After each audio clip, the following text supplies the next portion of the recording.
to my channel, Prophecy for the Last Hour. My name is Liz McGee. I want to say welcome to my returning subscribers and welcome to new people if you want to check out this channel. I specialize in meat for the mature believer, deep divine mysteries that have been reserved for the elect of the last days. So enjoy.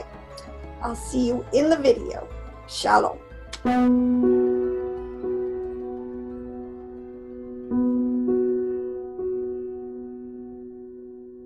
Hi, welcome back. Another episode, Liz McGee, Prophecy for the Last Hour. I hope that you are going to like this video, enjoy this video, and subscribe. There's a lot of meat I have again today, continuing on with metals, this whole world that is called the elementals, truly, and idols, and has to do with the third commandment. We are told not to make divinities on fused metals. Like, what does that mean? So I have my first I have to get my little soapbox done, because more and more I study the word. I have such conviction. Malachi 4:5-6, famous verse, it says that in the last days, one of the signs of the last days will also be that the hearts of the fathers will turn to the children, and the hearts of the children will turn to the fathers. Well, to unpack that in a much more deeper way, we're not talking about intergenerational per se communication. We're talking about something very deep. The fathers are our patriarchs. The fathers are called biblically the ancients. Abraham, Isaac, Jacob, Noah, Shem, Enoch. These are our patriarchs. These are the people who established the truth, the foundation. These are the ones who gave us the text from which everything else, even the prophets, everything grows out of that. This understanding today is trying to come back into the church, so if you're a teacher, this is for a teacher. You need to be part of this process. A lot of times it's called Elijah, the anointing of Elijah, because this is all going to come back before that dreadful day of Yahweh. Now, the fathers, like I said, this is our ancient patriarchal knowledge, wisdom, and understanding laid down by this is what it means, our patriarchs, our fathers. I call them a lot of times the ancients, so that's who I'm referring to. And the children, we are the children, all right? Especially at the end, we're like little children, especially. We need to go back. The way we're going back, and it says the hearts. It doesn't say, the feet of the children, or it doesn't say, it uses the word heart. Everything is always done so specifically because of the very intense meaning that is in that Hebrew. The heart is leb. It refers to the soul, the inner man, the understanding, the wisdom, the chokmah, the bina, which is behind the physical.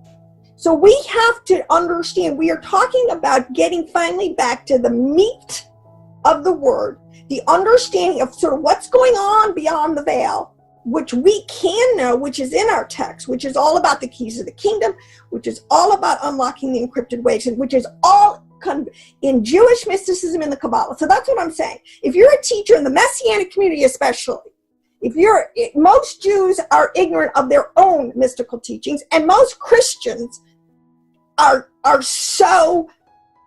they have so distanced themselves from the root system.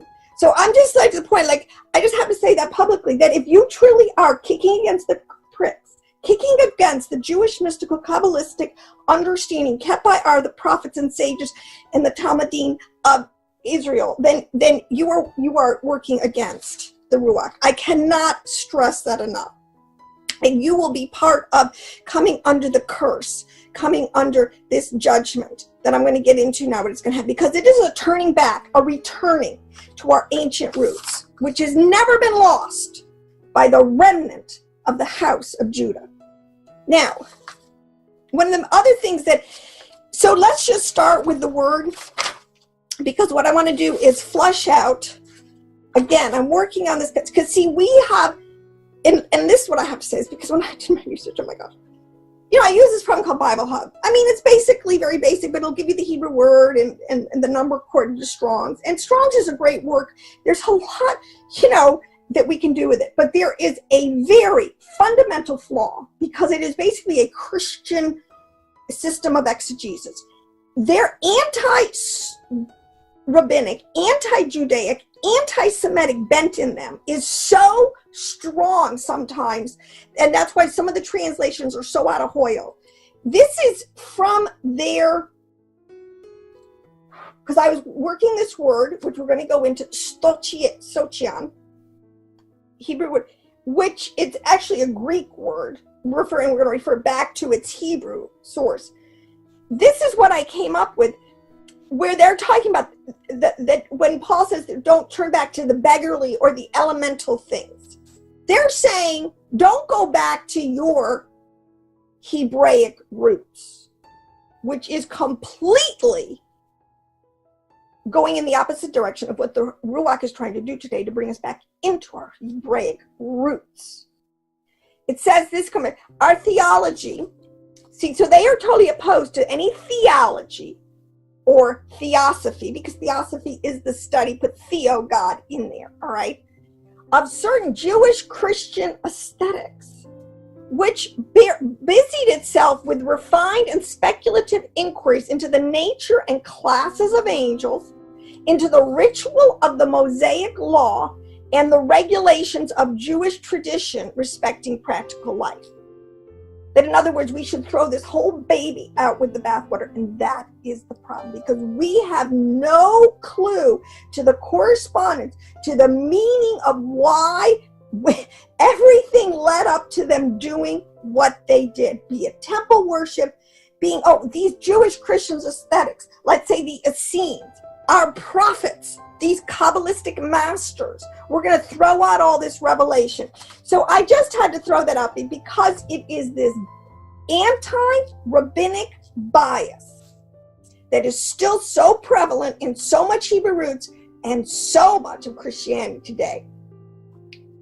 But praise Yahweh. We're going to just move forward.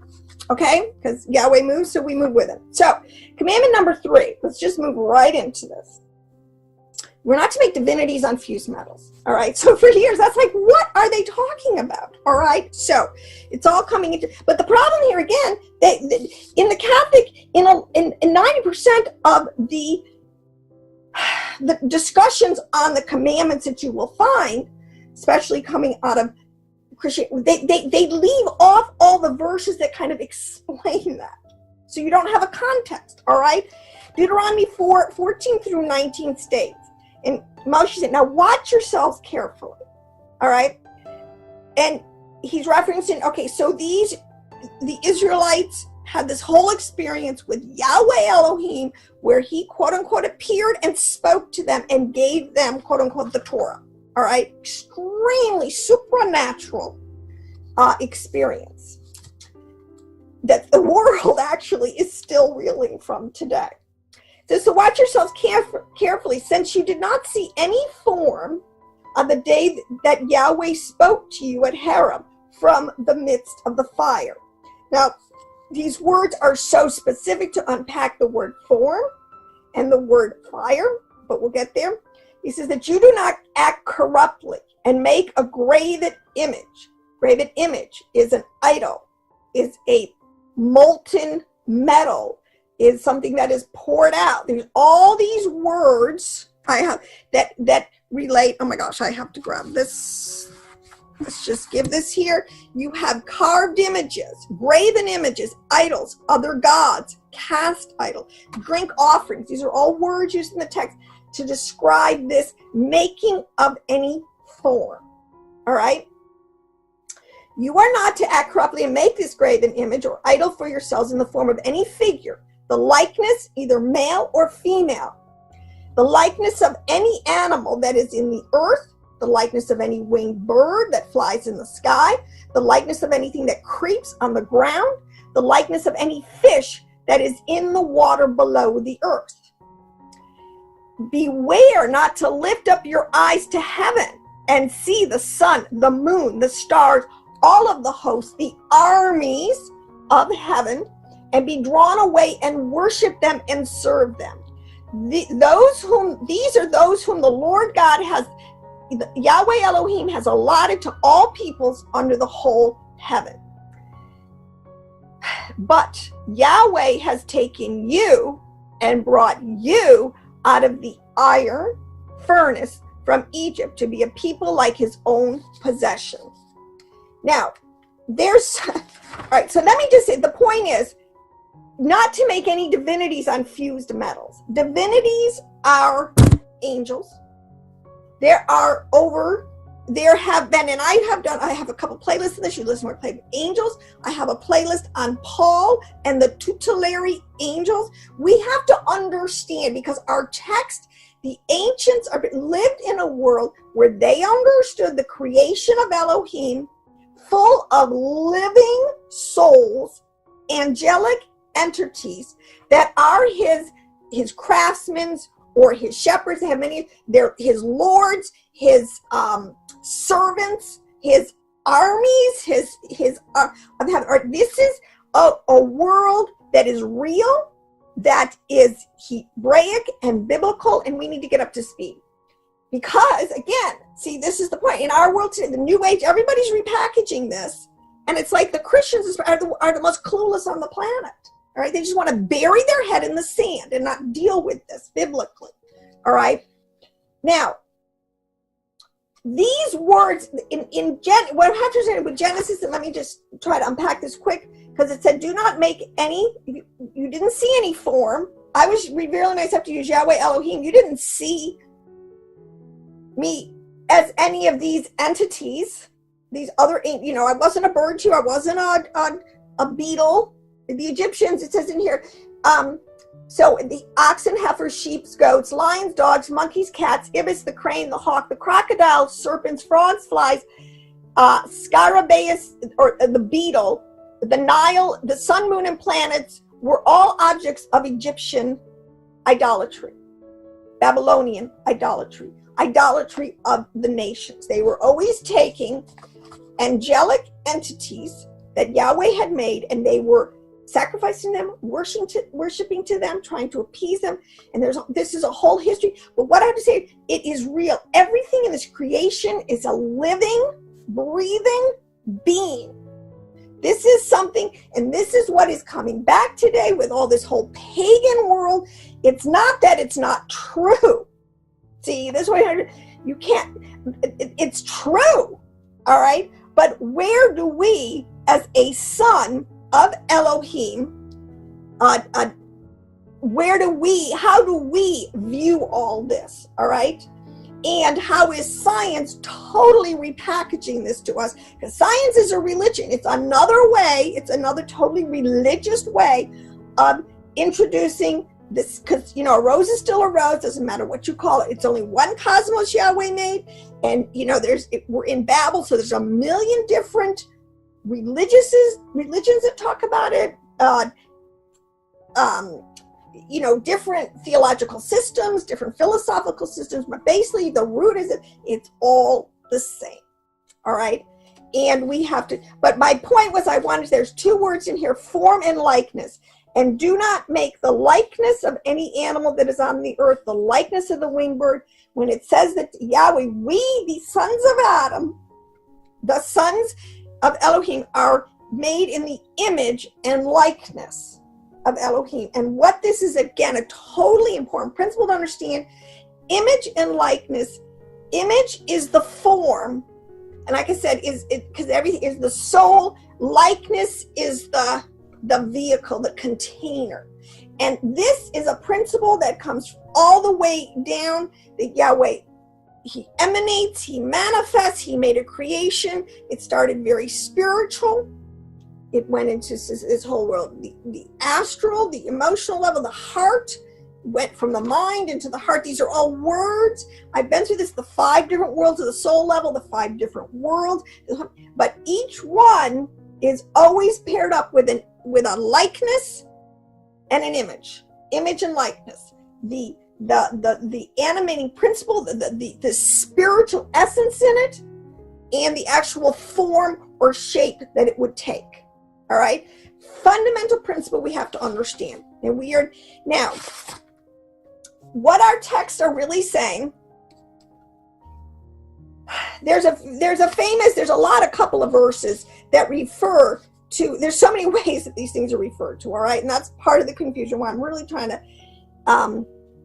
help people get out of Babel. I believe part of getting back to a pure language is getting back to the Hebraic, Zoharic understanding and words that are used that are couched in the Hebrew. All right.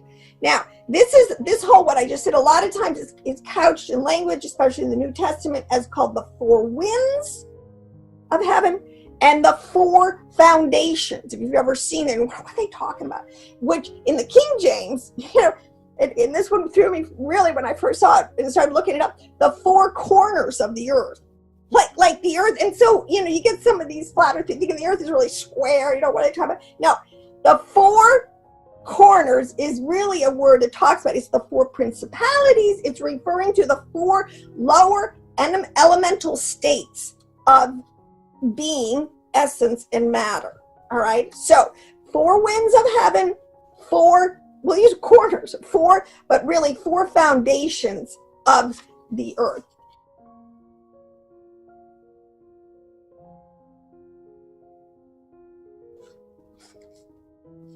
I want to give it to you first in the Hebrew because this is totally, I'm making a whole list of correspondences, the way the rabbis have, and the sages have classified this over and over and over again. This is not new knowledge. This is the knowledge of the fathers that we have to go back to. And it's all right. Heart always refers to the soul, to the hidden, to the deeper understanding. You cannot see spirit world technically, unless you get, you have an experience, a sovereign experience, or unless you've done drugs, or unless, you're so demonically possessed that they just sort of play with you, right? I mean, they're, all right. But living souls, in Genesis, there's a certain point on a certain day where he made that the living souls began to manifest. And that is sort of this whole concept of emanating things down, where they take on more and more form, more and more density, and more ability to be something that is visible in a spectrum if you had eyes to see, ears to hear. These living souls are referred to as the four elementals. All right, basically, and everyone, basically, you can go into the Chinese system. This is all over Plato, Greek philosophy. This is all over Hinduism and, Buddhism. These, because it's all true. It all stems from the ancients, all right? All this knowledge, and this is what the Jews will tell you originated. If Judah or if Israel had always been able to remain at the top of their game, their, as I've said, intellectual property would be known to be the whole world, would be theirs, and that they got from Yahweh. All right, but today it's all over the earth. It's scattered all over the earth. Now, these four elementals, which everyone is earth, air, wind, and fire. Now, there is a fifth one. There always has been a fifth one. And a lot of ancient systems will give a fifth one. But the fifth one is sort of, it's on its own. It's Yahweh. I mean, he's outside his creation. He can change up and interfere in his creation anytime he wants. All right, so there is a fifth, but for all intents and purposes, the word four is much more, always refers to earthly, lower level. Okay, so now see, there's a lot of information here that if you don't have a lot of this background, but all basically, especially from a Jewish, Hebraic, Jewish, Christian, even Muslim, understand that there are 10 heavens, like there's 10 Sephirot, there's 10 emanations, and in each one of those, there's more breakdown of category. But these four, earth, air, wind, and fire, were the tip of the iceberg of the classification of these quote unquote four corners, four principalities, these four living entities, these angelic beings and realms of influence, all right? And they were classified in our Hebrew according to a mnemonic, which is Aleph, Resh, Mem, and Ayin. And it stands for Ish is fire, Ruach, we all know, is wind, air. Mayim is water, and afar is dust. All right? Remember, we're made of the dust. Our bodies, our real personal, physical, magnetic, chemical bodies were made from the afar, the dust. All right? These 4 elements are also hinted to by the 4 letters of the tetragrammaton. And this is the process of emanation, the process of creation that is been established. This is knowledge that was given to our children, or given to our ancients, which is for the children's children all the way through. That's why we got to go back to the ancients' understanding. All right, we have to gotta stop making this up. Now, these elements, these 4 are nature spirits. This is what's especially coming out with the pagans, as they constantly are trying to reintroduce and bring this back. For a long time, I think the church did itself a disservice with Yeshua and understanding that now he had put to rest, put to bed, he had canceled out their authority over the believer. They went on such a rampage in every culture of really trying to stamp out and wipe out all of the pain, which isn't a bad thing per se, but what we lost was the understanding.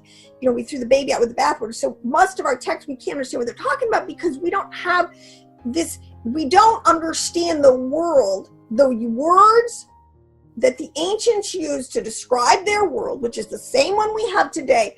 So we have to be able to use the modern words and the ancient words and go back and forth in our understanding so we all know we're talking about the same thing. Now, this is, all right, so let me say this. Now, in these categorizings,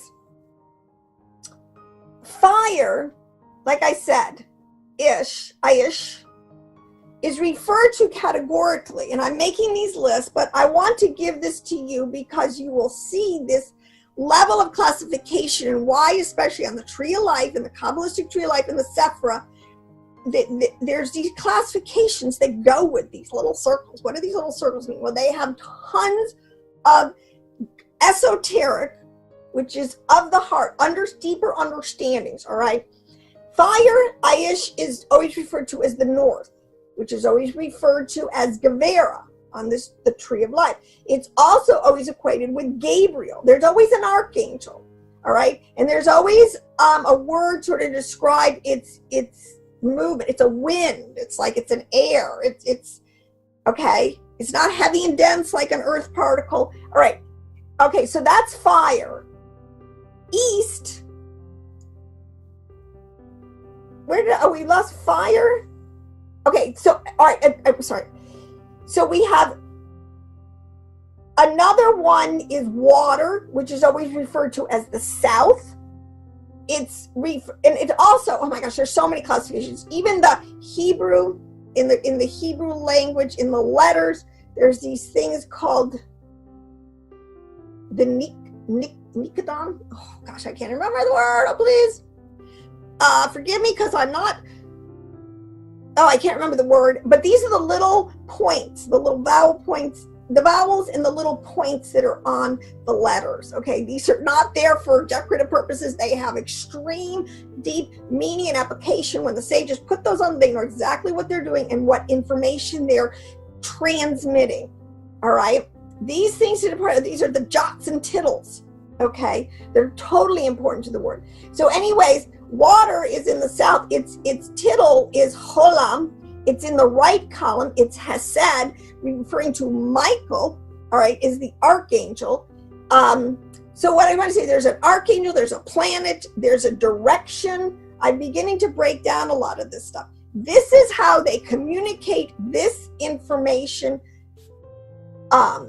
logically, linearly, decent and in order. Okay, it's not haphazard. All right, so let's go now. I want to getting back to what I'm really going to be talking about are these elementals, these earth before foundations is another way the word used, the 4 foundations, okay, of the lower, we'll call it in the lower wisdom, the lower waters, the lower worlds, all right? worlds. I'm trying to do this. And the levels of angelic hierarchy, what angelic orders, the best that we can determine, are inhabiting, running these different levels. All right. Now, my theme verse really is, it comes back to this. There was a very, in the Apocalypse of Abraham, which is a really great apocryphal text, which I believe sort of is a lot of Zoharic information. Some sage took it out and wrote it, and it either got kind of separated from its main body of understanding, it was put out there, but a lot of the apocryphal information is the same thing as Zoharic information, just through the ages, through different copies and redactions. And you have to understand, Israel has been in dispersion. A lot of these texts are kind of all over the place, but we're putting it back together. Now, in anyways, the power of the stars. This is a verse from the Apocalypse. We have to understand the powers. Remember, principalities, powers, spiritual wickedness. Paul uses these words. He's not talking about intellectual things. These are living entities. These are the powers in the stars. The powers, all right, carry out the command that's laid upon them, all right? The elements of the earth obey them, all right? And this is telling you everything that you need to know. There's a hierarchy. Starts at the top with Yahweh, Elohim, the Father, Creator God, all right? And it works its way down, and he has a hierarchy. He has generals, and then under them, and then under them, and under them, and all the way down, all right? And this is the way it works. So they are called, when we're talking about the elementals, this is so important to understand, when, you know, the winds of heaven are the higher ordered beings. So this is what's important to understand. There are essences, there's more ethereal. This is why they use these words. The mind, the power of the mind, the intelligences would be one of the words that's used for the more pure essence intelligences. These are the primordials. These would be the headwaters. These would be, it's endless, the kind of word, but this is what they're talking about. The hierarchical system. This is a couple of the classifications, all right? So I'm not making this up. People through the centuries, oh my gosh, from since Abraham, from Enoch, have been trying to figure out, classify, put together to the best of our understanding the worlds and the information that we have and what's going on, all right? This is knowledge for us and our children's children.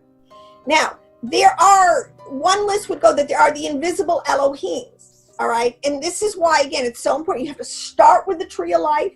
You have to understand, in something I have to do with word, how the texts are using the word gods or Elohims, because every word in Hebrew, you have to see, is polysemous. It has many levels of meaning. All right, so we're trying to get to we're into parts. We're way past the literal, the plain meaning of the text. We're into the remezes that are hinting to the deeper understandings, the heart, the lev, the hidden knowledge. And so that's why you have to start with the tree of life. You have to understand the emanative essences of Yahweh himself, and then how it comes out. And he does delegate authority. This is the whole point. I mean, the whole point was the story of Daniel and the prince of the power of Persia came against him. He had to fight against the prince of the power of Greece. Okay? This is real, and we have to understand what these people are talking about. So, there's invisible Elohims. Then there are the visible Elohims. All right? Now, I said there's visible and invisible. There's archangels. There are angels. There are, and this is a word we probably should become, there's demons, D-E-M-O-N-S, which is a different word. There's also a class of beings what are called daemons, D-A-E-M-O-N-S, which are not necessarily demons in the sense that I think it was talking about in Jubilees. You get these disembodied spirits, all right? There are different classification, but these are what are best word that I'm going to use are called the elementals. All right, this word, the elemental spirits, we'll call them the nature spirits. See, this is what's coming out in the page. Trying to all about these nature spirits. Well, they're not making it up. All right, but you don't worship them. You don't need to interact with them. All right, they're not part of our. All right, I'll get to that. There's leaders, there's princes, there's heroes, and there's demigods. All right, then there are souls. This is all, there's a lot of classification, and we just have to stop being stupid and limiting to, you have Yahweh and your souls, and that's all there is. Okay, I know because there's angels, but I have no clue what angels are. All right, okay. Paul even talks about this in Ephesians, and he enumerates. He says there are princes, there are powers, there are authorities, there are cosmocrators. Okay. So these are words again. Paul being highly Kabbalistic. I said this a minute. If you're trying to throw Paul out from the New Testament, and you have no clue. First of all, again, you're kicking against the pricks. You're out of order with the restoration of all Israel. But anyways, that's not what this is about. Then you have then there are the spiritual essences that in the super celestial spheres. Remember Ezekiel, the spheres, the wheels. There are so many ways this is coming back to us, and we need to understand. Then there are the Platonists. We'll talk about. There's pure mind. There is the pure archetype, the idea. And then there are these Elohim subsisting in all these subordinate divisions. See, they've all had these categories. There are rulers, there are archangels, there are divinities that are confined to no specific place or service. And then there are divinities which have specific duties. And this is again where we get into the elementals. This is again where we get into this concept of you do not make divinities on fused metals. What that is talking about. I just have so much information to put forward. Now, I want to get into, all right, so let's just chew on that for a bit. I'm going to come back in another episode, and I'm going to go deeper still.